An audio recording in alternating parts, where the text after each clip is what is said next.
Para nosotros, como iglesia, trabajar por las parejas, por los hogares, por los matrimonios es muy importante porque afortunadamente en la palabra de Dios tenemos muchos principios que pueden ayudar a nuestro hogar. Y desafortunadamente el enemigo siempre va a buscar destruir el hogar, las familias, las parejas. Hay personas que cuando se enteran que vamos a tener reunión o que en estos jueves tenemos un espacio para las parejas, dicen, yo no voy a ir hoy porque hoy le van a hablar a las parejas y yo soy soltero o soltera, o yo no me pienso casar todavía, o yo ya me divorcié, o yo crío a mis hijos solo o sola.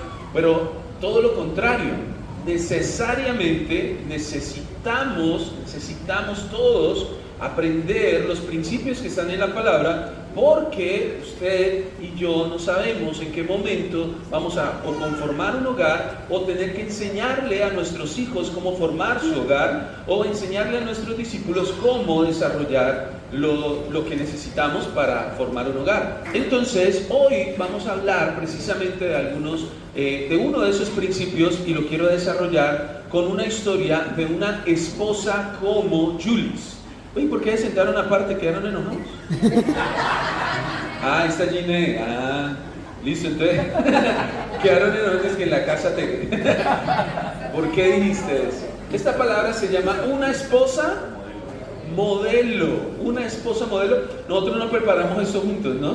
¿Cierto que no? Ni ustedes con nosotros, ni ustedes, pero el Señor siempre tiene la unidad en el Espíritu, y por causa de la oración.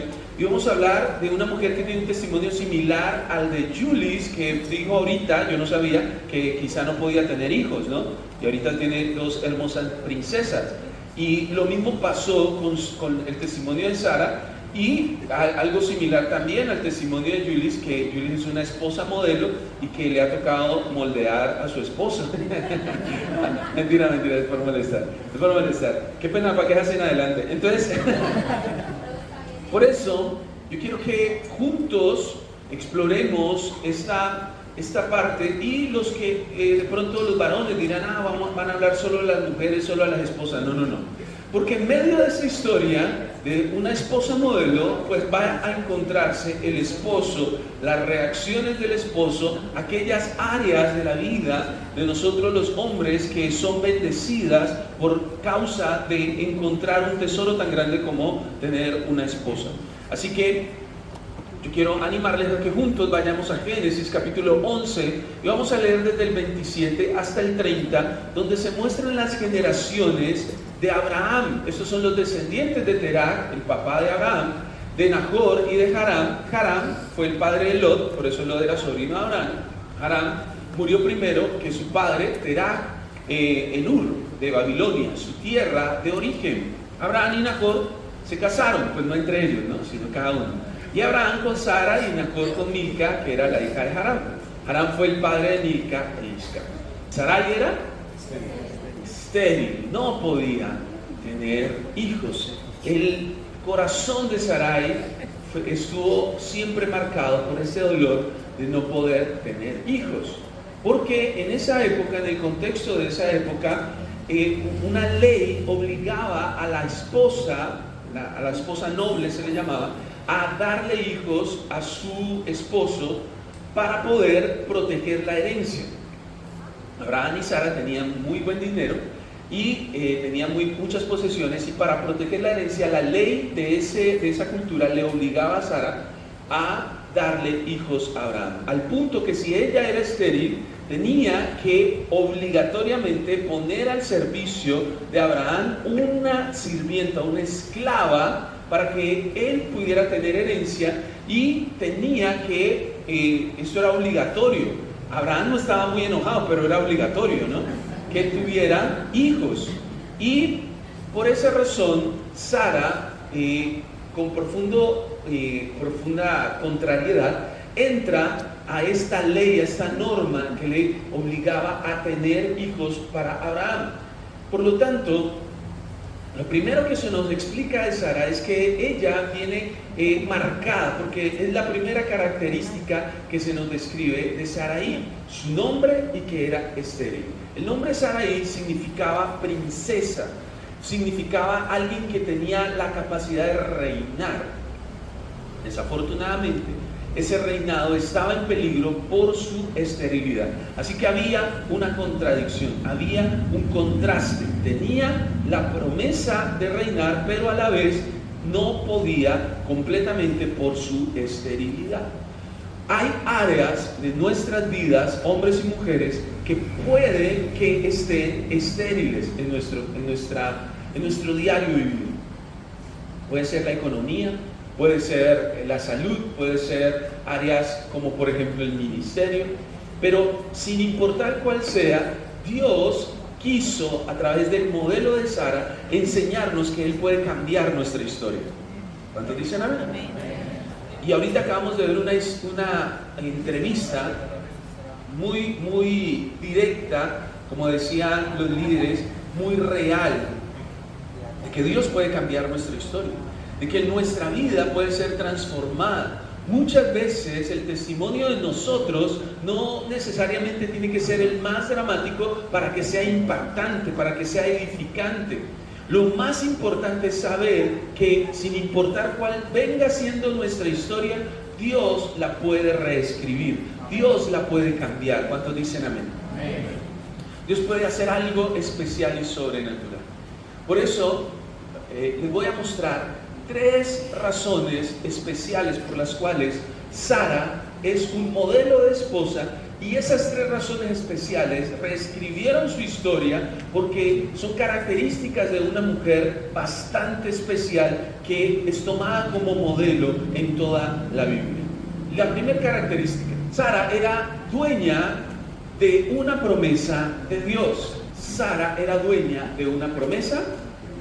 Vamos a leer Génesis capítulo 17, versículo 15 al 21. Dice: Dios le dijo a Abraham: tu esposa Sarai ya no se llamará así, su nombre será Sara.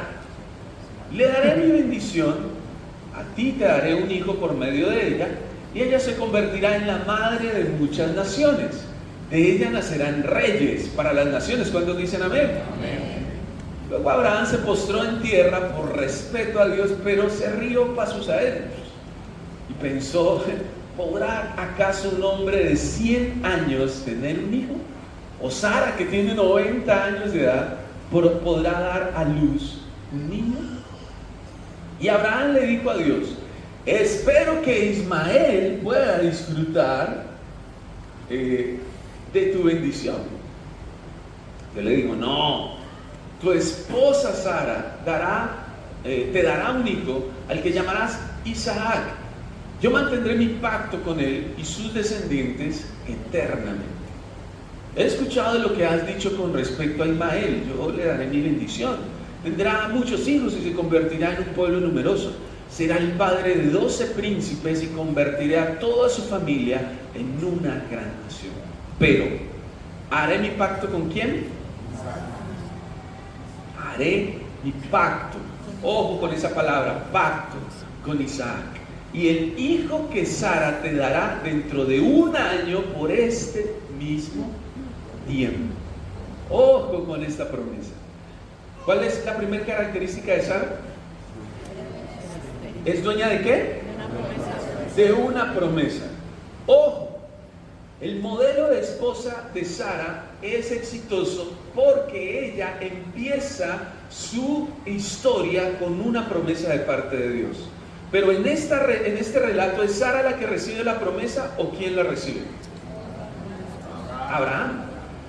Todavía Sara no ha recibido directamente la promesa, sino Abraham. Pero la dueña de esa promesa, ¿quién es? Sara. Dios le cambia el nombre y le advierte a Abraham que él va a ser un heredero de un pacto. Aquí es importante algo que usted y yo tenemos que a veces caer en cuenta. El matrimonio no es un contrato, es un pacto. ¿Cuál es la diferencia entre un contrato y un pacto? ¿Sí? ¿Alguien sabe cuál es la diferencia? Aquí hay algún abogado. Los filósofos explican, porque esto es parte de la filosofía, en la antigüedad se explica cuál es la diferencia entre un contrato y un pacto. En un contrato, las dos partes del contrato reciben beneficios mutuos, intercambian beneficios. Entonces, cuando una persona es contratada en una empresa, la empresa recibe los servicios de la persona contratada y el empleado recibe una remuneración, un salario. Son inmediatos, son recíprocos, son mutuos. Pero en un pacto, escúcheme, la persona que invita a la otra a un pacto no recibe ningún beneficio, sino que brinda beneficios a la persona que recibe el pacto. Por lo tanto, el que recibe, el receptor del pacto, no tiene que dar nada, lo tiene que prometer solamente. ¿Está escuchando eso? En el contrato recibo beneficios inmediatos y mutuos. En el pacto, si por ejemplo Dios hace un pacto con Abraham, Dios le da su bendición y ¿qué recibe a cambio? Nada. Solamente la promesa de que Abraham va a ser fiel a ese pacto en el futuro, pero en el presente todo lo pone ¿quién? Todo lo pone Dios. Escúcheme, Sara era dueña de una promesa de bendición de Dios porque Dios hizo un pacto con ella y con su hijo, el cual no existía, el cual no había nacido, el cual era imposible a los ojos humanos que naciera. Y ese es el tipo de pactos que Dios hace con usted y conmigo. Él pone todo y lo único que usted tiene que hacer es creer que eso se cumplirá. Por eso cuando Abraham cree, le es contado por justicia. ¿Por qué es justicia de Dios? Porque cuando yo le creo a Dios, estoy adjudicándole a Dios que Él es verdadero, es fiel, es eterno, que Él no miente, que Él es bueno todo el tiempo. ¿A alguien le gusta eso o no?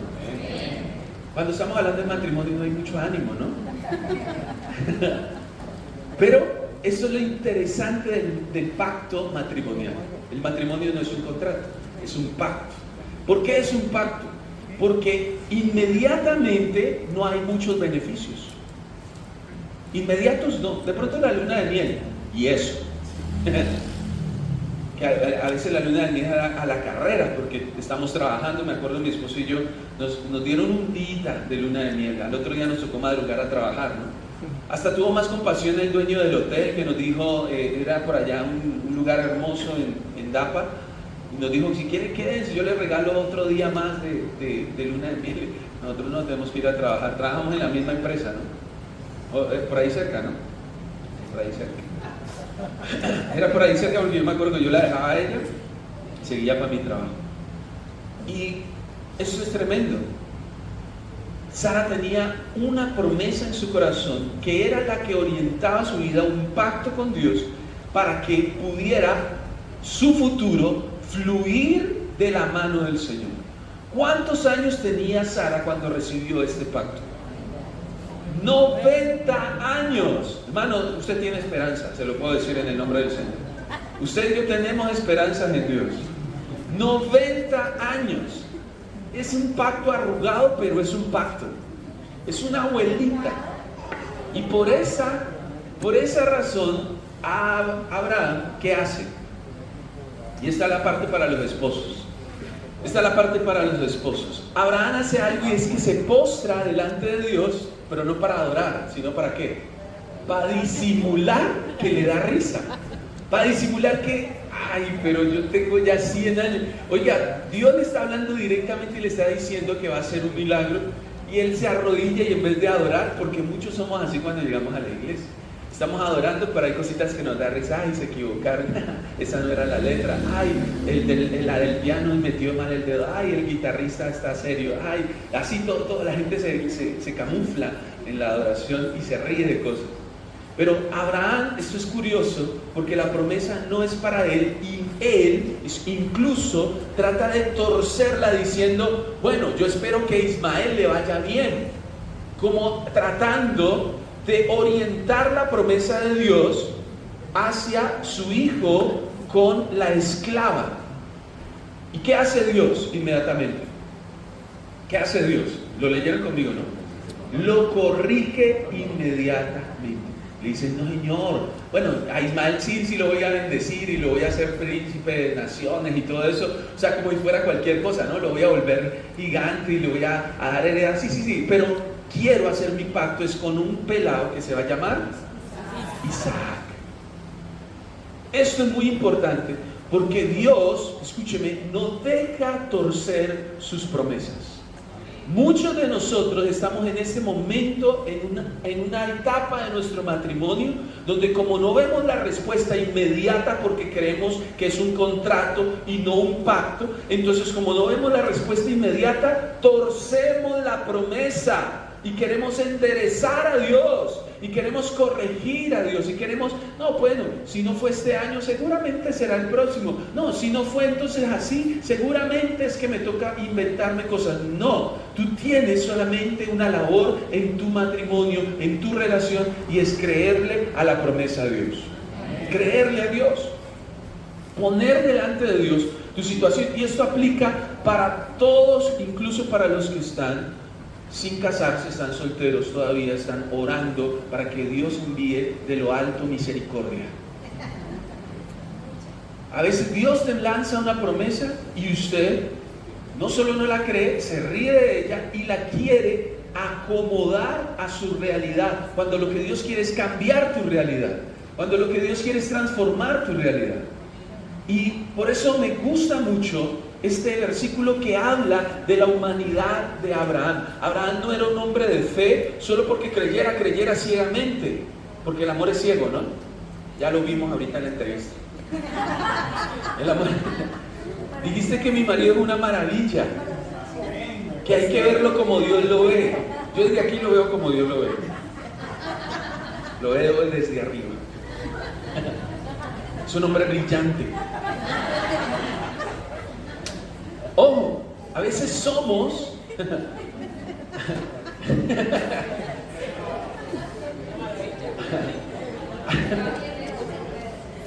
Abraham es tan humano. Abraham es un hombre de fe solamente, no porque creyó por creer y porque era ciego, sino que en su naturaleza humana él no podía entender cómo una persona de 100 años iba a tener un hijo con una esposa de 90 años. O sea, eso era algo difícil de entender, pero solo Dios lo podía hacer probable.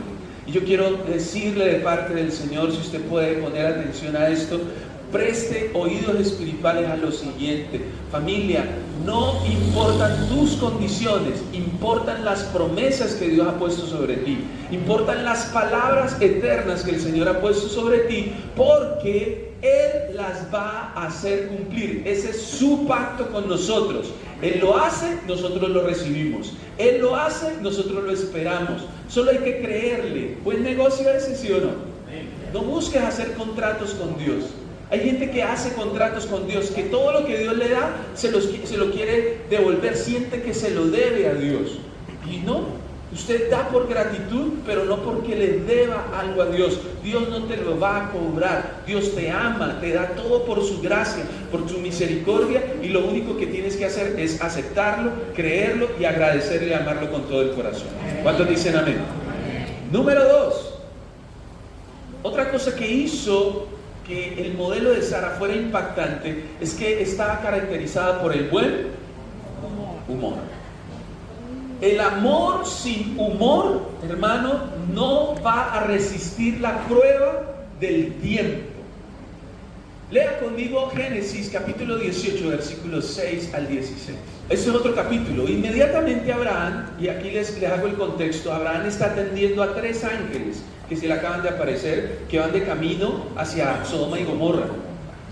Y Abraham los está atendiendo. Y entonces en eso él les dice, espérenme, yo quiero atenderlos, les voy a hacer algo de comer. Y él corre hacia su carpa, donde está Sara, que ya le cambió Dios el nombre, y le dice a Sara, rápido, saca 3 medidas de harina fina, amásalas y prepara pan. Luego Abraham corre hacia el rebaño, toma un cordero bueno y tierno, se la da a su siervo, quien fue rápidamente a prepararlo, y después tomó unas cuajaditas, leche y el cordero que había preparado, los colocó ante ellos, y Abraham se quedó de pie al lado de ellos mientras comían, listo para atenderles. Imagínense, rapidito. Ellos mientras comían le dijo, bueno, ¿y dónde está tu esposa Sara? Les dijo, está ahí en la carpa. Uno de ellos dijo, te aseguro que regresaré el próximo año, por este mismo tiempo, y tu esposa Sara tendrá un hijo. Y Sara estaba escuchando la conversación, porque las carpas tienen paredes muy delgadas, a la entrada de la carpa que estaba detrás de él. Tanto Abraham como Sara ya eran muy viejos, pues imagínense. Y a Sara ya no le venía el periodo menstrual, es decir, estaba en la propia menopausia. Así que se rió silenciosamente y dijo, estando yo tan vieja y acabada, y siendo mi esposo tan anciano que ya no tiene espermatozoides sino espermatosaurios, ¿aún sentiré placer sexual? Y el Señor le preguntó a Abraham, Señor, a través de los ángeles, ¿por qué Sara se rió? Y dijo, ¿será posible que yo tenga un hijo siendo tan vieja? ¿Acaso existe algo imposible para el Señor? Regresaré por este mismo tiempo en la primavera del próximo año y Sara tendrá un hijo. Pero Sara, ¿qué? Se asustó y le negó diciendo, no, yo no me reí. Y el Señor le dijo, sí, tú te reíste. Yo soy Dios, entienda, yo todo lo veo. Luego los 3 hombres se fueron de allí, miraron hacia Sodoma y se fueron en esa dirección. Y Abraham los acompañó para despedir. Muy bien, ¿cuál es el segundo punto de las características del modelo de Sara? El buen humor. En el primer pasaje, ¿quién se rió? Abraham. Y en el segundo pasaje, ¿quién se rió? Sara. Este matrimonio vivía en una plena sonrisa, en un buen humor, en un buen ambiente. Se los dice el hijo de un hombre que ha sostenido su hogar a punta de buen humor. Hermano, mi papá hace chistes de todo, se aguanta todo, él busca el chiste, el sarcasmo, la vuelta para que haya buen ambiente. Y eso yo lo admiro de mi papá y en cierta forma lo he heredado también para poder soportar. ¿Sí ven que tiene buen humor? Mire cómo se ríe, su sonrisa brilla. Esto es muy importante. Es curioso que una de las cosas, en esos días estaba viendo un clip de una pelea de pareja. Y lo primero que hay en una pareja que está tensa, que está amargada, que están peleados, que la relación está rota, es que no hay lugar para el buen humor. Cualquier cosa que se diga que parezca chistosa se vuelve hiriente para el otro. ¿Por qué? Porque se acabó la armonía, el buen ambiente, el buen humor. No hay nada peor que el mal genio, la amargura, la tristeza, el enojo guardado, acumulado entre uno y el otro, al punto que no se puedan reír, al punto que no puedan compartir un buen momento de recocha. La recocha es algo muy colombiano, ¿no? Y, hermano, entre los esposos debería existir un toquecito de recocha, de reírse, de hablar de algo que les dé risa, de poder encontrar lo que el esposo sabe que a la esposa le hace reír, le causa gracia. Tenemos que buscar eso. Pero, y aquí es donde los hombres tenemos que caer en cuenta de esto, varones. Nuestra hombría no es menos si nos reímos y nos mostramos vulnerables ante algo que nos haga reír. Lo digo porque hay hombres que se las pican de que son serios, son mal geniados, son que cuando llegan a la casa todo el mundo tiene que callar. Y Abraham se rió ahí con Dios, ¿cierto? De la promesa que Dios le estaba dando, el pacto, y él disimuló y se agachó a adorar a Dios y en realidad estaba riendo de yo tan abuelo, yo que voy a dar hijos. Pero ese buen humor le permitió a él que Dios no viniera con un rayo y lo aplastara por incrédulo, ¿no? Porque Dios le está diciendo que sí, que te voy a dar un hijo. Bueno, bendice a Ismael, que no Ismael. O sea, ¿por qué me cambian las palabras? Usted está viejito, pero se hace el bobo, ¿no? Que es... Porque hay abuelitos que hacen los locos, ¿no? Que hacen los que no escuchan. Hábleme más duro, que es que no entiendo. Mentira, ellos sí oyen. Eso es lo que hacen los locos. Y Abraham se estaba haciendo el loco y Dios le corrige, pero todo en un ambiente de buen humor. Lo mismo Sara. Imagínense la escena. Está allá en la carpa, está poniendo oreja a lo que están hablando ellos allá. Pero me gusta, escúcheme, que no solo parando oreja, sino que cuando Abraham llega corriendo a la carpa le dice: mi amor, hagamos pan rapidito. Hacer pan rapidito, a ver, haga usted pan rapidito, ¿cuánto se demora? Y él tuvo que además asar un cordero y organizar una comida. Eso se demoró. Eso no es que ellos tenían una nevera en ese tiempo y abrían y estaban nomás calentar en el microondas. Y ella nunca dijo: ¿qué le pasa? ¿Usted es que no ve que estoy ocupada? A ver, ¿quiénes son sus amigotes? ¿Quién los trajo? ¿Usted de dónde sacó amigos acá? ¿Apuesto que eran del billar o qué? No, señor. No, señor, yo no voy a hacer pan para ningún... Yo no voy a hacer ningún pan para... ¿Qué pasó? ¿Qué? Oye, yo no voy a hacer ningún pan. ¿Qué le pasa? No. Yo estoy ocupada, estoy cansada. Yo estoy aquí, yo soy una abuela. ¿Usted por qué es tan abusivo? Yo tengo 90 años. ¿Yo a qué hora me voy a poner a calorarme ahí en el horno haciendo pan? Ella no contestó así. No hay un versículo que diga: ay, Abraham, deje de ser conchudo, deje de ser cansón, deje de ser un viejo decrépito. A mí no me esté fregando la vida. Yo ya soy muy vieja para atenderle a sus amigos. No hay un versículo que diga eso. ¿Se imagina? Sino que ella con buen humor entendió que Abraham estaba azarado y en medio de su estrés, de su azar, ella inmediatamente lo apoyó como debe hacer un buen equipo. Apliquemos esto a nuestra familia. ¿Cómo es el ambiente en la familia? Uy, hermano, necesitamos todos mejorar el buen humor. No hay nada peor que alguien que está viendo el celular y está riendo de un chiste, un reel, y le dice: ve, mira tan chistoso, y el otro: ay, esa bobada, ríe de unas bobadas, no hace sino ver bobadas. Madure, usted es tan bobo. ¿Por qué no encuentra algo productivo que hacerle a la Biblia? Le voy a decir al pastor que usted está viendo bobadas en el Facebook, en el Instagram. No hay nada peor que eso. Busque algo para reírse, para disfrutar. Vayan al cine, véanse una película, o si no quieren ir al cine, pongan una película allí en la casa, coman crispetas y tírense las crispetas encima, hagan reguero y no se enojen si les hacen reguero.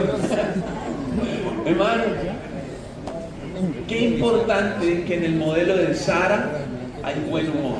La Biblia tiene buen humor. Me gusta mucho el personaje de Jesús en The Chosen. ¿Sí? ¿Cuántos han visto The Chosen? ¿Sí? ¿Nadie se ha visto The Chosen? ¿Sí se lo han visto o no? Bueno, yo no. Pero lo poquito que me la he visto, el personaje que hace a Jesús es de buen humor. Hace chistes, hace hasta milagros chistosos hace a veces. Porque el humor es muy importante. Me acuerdo mucho el pastor Harrison, predicando, creo que fue aquí predicando, que dijo que alguien lo llamó payaso. ¿Cierto? Fue predicando en el reencuentro. Que porque él a veces predicando le salían cosas, pues porque él es con sabor, con hermanos, es un hombre de Dios con tanta experiencia y tiene muchas cosas chistosas que contar, y en medio de eso le sale el chiste. No que lo prepare, sino que le sale natural. Y un día un hombre en la iglesia, cuando acabó el sermón, le dijo: usted no es un pastor, usted es un payaso, le dijo así. Y el pastor humildemente le dijo: bueno, por lo menos te hago reír, que Dios te bendiga. Y ya, y no se amargó la vida. Yo nunca he visto al pastor estresado, el pastor Harrison. Nunca lo he visto estresado, nunca lo he visto refunfuñando, jamás. El pastor es, un día, yo creo que eso lo he contado, un día me llama la pastora Esmeralda, el teléfono de la pastora Esmeralda, y es la hija diciéndome a gritos: pastor, ayúdenos, que se accidentó mi hermana en la carretera acá del Cerrito a Palmira, venga por nosotros urgente porque no sabemos qué le pasó. Y salgo yo corriendo, llego a la carretera, el carro estaba totalmente destruido al revés, estaba volcado. Y además de eso, además de que estaba volcado, la parte, toda la mitad del carro, longitudinalmente, estaba aplastada. Yo cuando vi eso dije: la niña, ¿qué le habrá pasado a Catherine? Inmediatamente miré, Y gracias a Dios, en la ambulancia estaba Catherine, estaba bien, vi un rasguño, la cabina del conductor estaba totalmente protegida, todo excelente, ella estaba en shock, ella que es negrita estaba blanca, ¿sí? Estaba pálida, estaba como una arepa cruda, blanca. Y la mamá,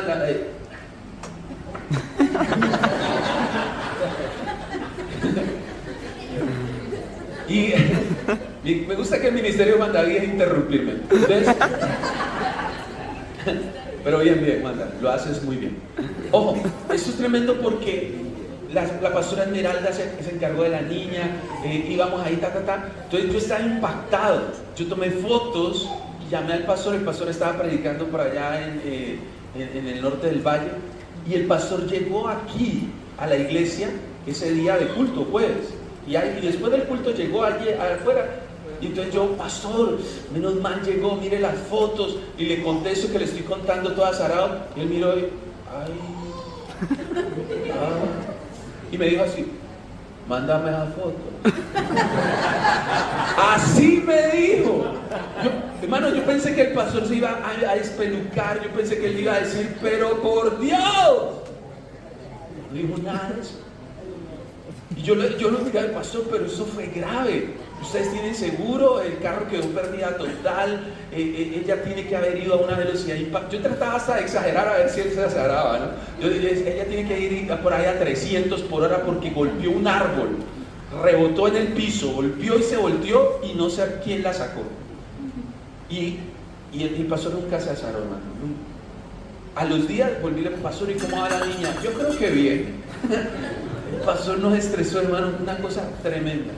Todo eso porque mantiene un buen humor, una buena actitud. Y a veces nuestros matrimonios pasan momentos difíciles, nuestras relaciones interpersonales pasan momentos difíciles. Pero ¿saben?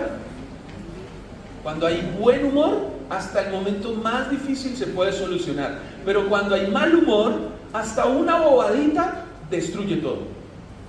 Hasta una cosita pequeña acaba absolutamente con el ambiente de bendición. Por eso, Sara me cae bien. Sara tiene una actitud que me gustaría ver en muchas personas. Mire la actitud de la persona que tenga a su lado, por favor. ¿Se parece a la de Sara o no? ¿Sí tiene buen humor? ¿Sí tiene buen humor? ¿Cuántos tienen buen humor el día de hoy? ¿Cuántos tienen buen genio?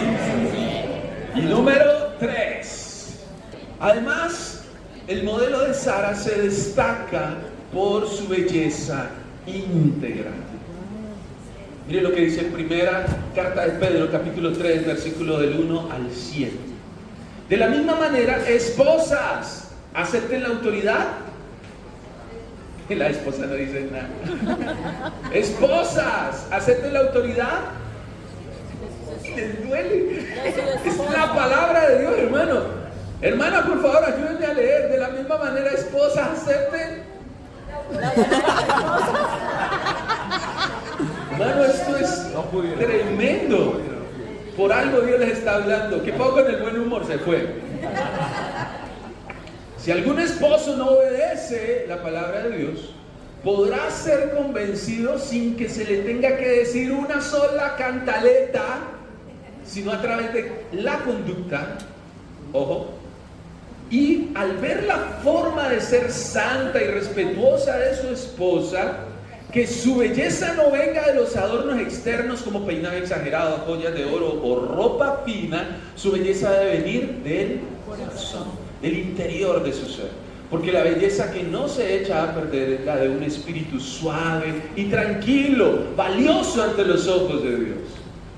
Así sucedía con las mujeres santas que tuvieron hace mucho tiempo, que vivieron hace mucho tiempo, tenían puesta su esperanza en Dios y se hicieron bellas. ¿Cómo? Aceptando la autoridad de su esposo. Y hay unas que les duele la trompa de decirlo. Se hicieron bellas aceptando la autoridad de su esposo. Me refiero a mujeres como Sara, quien obedeció a Abraham, su esposo, y lo llamaba Sí, Señor. su Señor. Ay, hermano, esto duele, pero duele. Pero ojo porque ya viene el versículo para los hombres. Mujeres, ¿cuántos quieren un versículo para los hombres?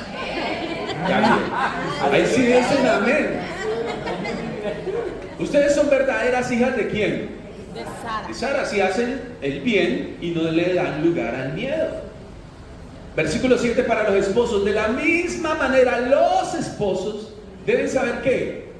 Vivir con su esposa y respetarla como es debido. Ella es más débil que ustedes, pero al igual que ustedes, Dios le ha dado la vida como un regalo. Respétenla para que nada impida que Dios escuche sus oraciones. Hombres, cuando no respetamos a nuestras esposas, la comunión con Dios se corta. Se acaba la comunión con Dios. La bendición de Dios tiene un límite porque Dios la condiciona a que respetemos a nuestras esposas, porque Dios es nuestro suegro. Ellas son hijas de Dios. ¿Aló? Y mi suegro no me va a bendecir si yo no le respeto a la hija. Ay, hermano, las mujeres sí dicen amén a eso. Pero este pasaje es tremendo porque dice que la belleza no debería venir de las joyas, de las cosas caras. No dice que sean malas las cosas caras. Hombres, compren cosas caras para sus esposas. Regálenles viajes, regálenles cremas para la cara. Hermano, no sé por qué, pero las cremas para la cara tienen como algo especial para las mujeres, que si ustedes las regalan, ellas se sienten muy especiales. Yo no sé por qué. Esas cremas que tienen que echarse un poquitico así. Que si ustedes la echan así, la dañó, ay, tan bruto. Eso se echa así, ¿verdad? Eso es algo muy raro. Pero ojo, esa belleza no es mala. ¿Por qué? Porque la Biblia dice que Sara era una mujer bella por fuera también. Externamente era hermosa al punto, ustedes conocen, que cuando ellos fueron a Egipto, Abraham dijo, no diga que somos esposos, diga que somos hermanos, porque en ese tiempo, como se casaban por clanes, por tribus, era normal que se casara con una hermanastra, ¿sí? Una hermana lejana, una hermana de la tribu, pero no era cierto que solo eran hermanos, eran esposos. Pero él decía, es mejor que digas que eres mi hermana porque tú eres muy bonita y después me quieren matar a mí para poderse quedar con vos. Entonces era tan bonita Sara que obviamente le iban pasando los años, pero ella seguía hermosa, al punto que a los 90 años todavía conservaba su feminidad. Eso es tremendo. ¿Ninguna mujer quiere ese don de Sara? Pero no es como Amparo Grisales, no, sino bonita, ¿no? Integral, eso, porque Amparo Grisales es como refunfuñona, como regañona, como que uno no le quiere hablar porque le pega su grito. No. Sara era hermosa por dentro y por fuera. Ese tipo de belleza es la que Dios está esperando que nosotros logremos en nuestro matrimonio.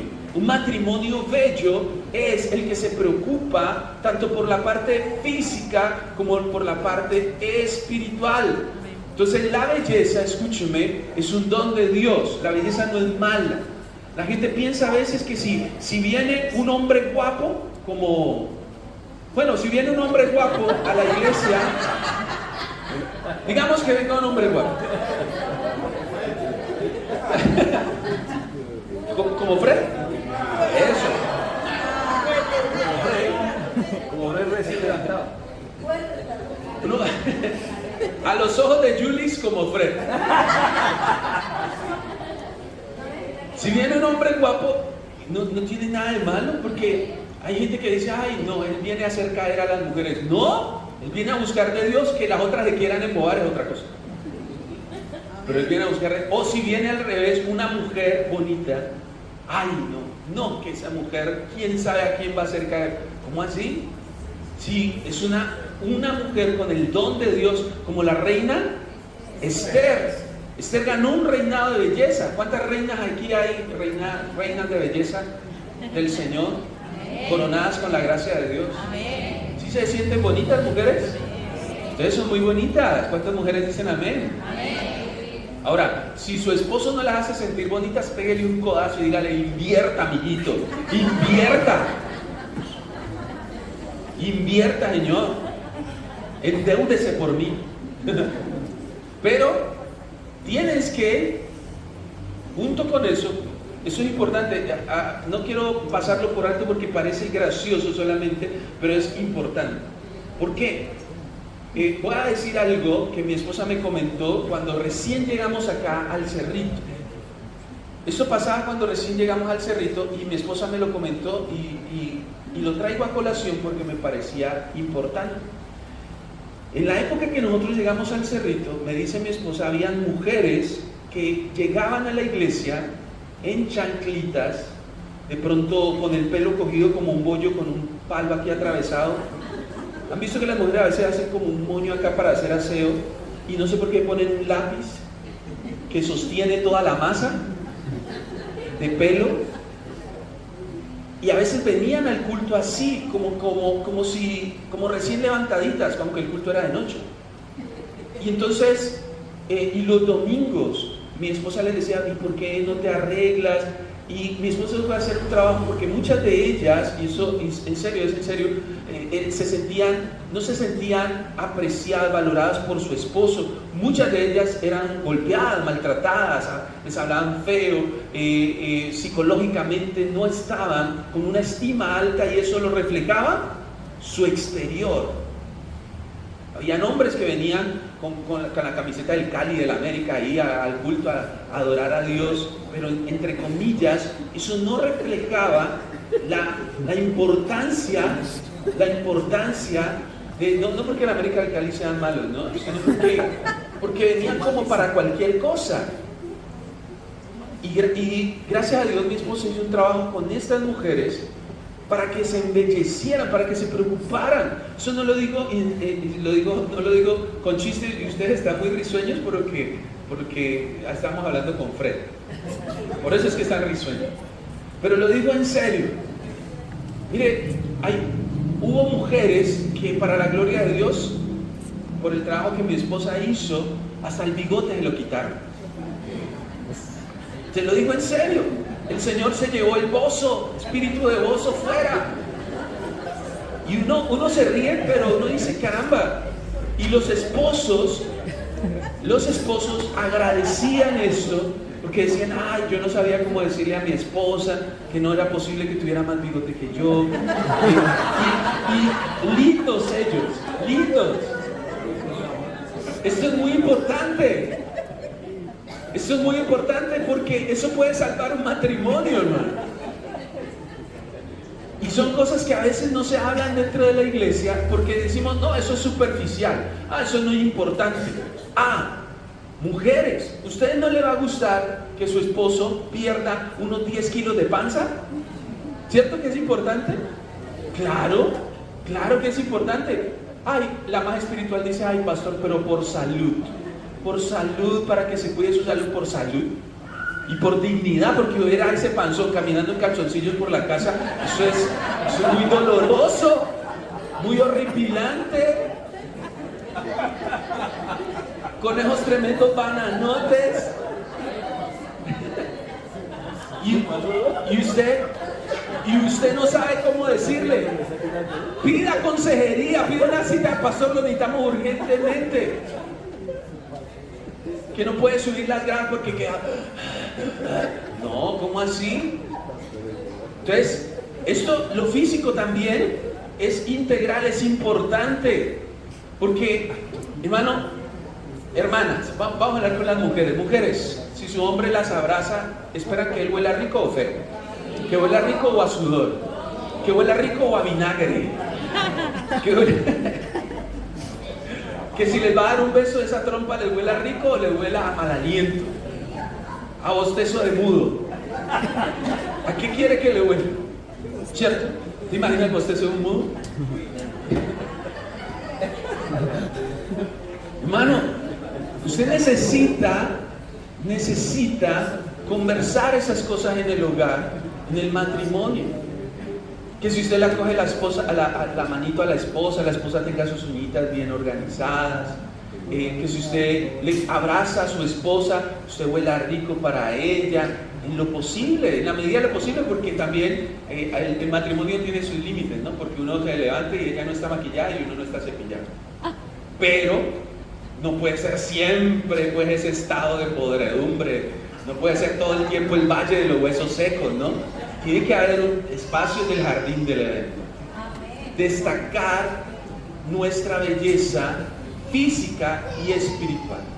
Por eso, por último, Sara se volvió un ejemplo que Pedro, escúcheme, Pedro, 1800 años después de que vivió Sara, Pedro escribe y dice: mujeres, sean ejemplo como lo fue Sara. Sara fue una mujer no solo obediente, no solo respetuosa, no solo llena de fe, sino que era una mujer hermosa porque entendía que si su esposo era bendecido, ella era bendecida. Dios le dio la promesa de Sara, se lo dio a Abraham, pero luego Dios se la reconfirmó a Sara, porque no había una competencia de quién recibía qué, ¿no? La relación con Dios es personal, pero la bendición es para toda la familia. Amén. Y por lo tanto necesitamos recuperar ese modelo hermoso que tenía Sara como una mujer que edificó su hogar, que caminó con su esposo, que lo ayudó, que fue un equipo, pero que además guardó el ambiente espiritual en buena manera de toda su casa. ¿Cuántas mujeres dicen amén? Amén. ¿Cuántos hombres dicen amén? Amén. ¿Cuántos van a trabajar por su matrimonio? Díganme amén. Con eso en mente vamos a orar. Póngase de pie.